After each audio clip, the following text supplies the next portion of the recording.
tinatandaan yung sabi ng mom ko pagdating sa pagkakaibigan. True friends are like diamonds. Precious but rare. False friends are like common stones. We found them everywhere. Kaya pag nagkaroon ka ng problema mo sa friends mo and you feel like that friend is super special na mas mahihirapan kang mawala siya kesa mag-take ng first step, gawin mo na yung first step. It's not a matter of kung sino yung may kasalanan.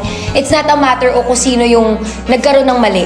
It's a matter of pabababain ko yung pride ko kasi ayokong mawala ka. Magsasorry ako because it feels like mas mahalaga ka kesa sa pride ko. We are not actually invalidating yung feeling na minsan nahihiya kang mag-first step kasi wala ka namang ginawang mali eh.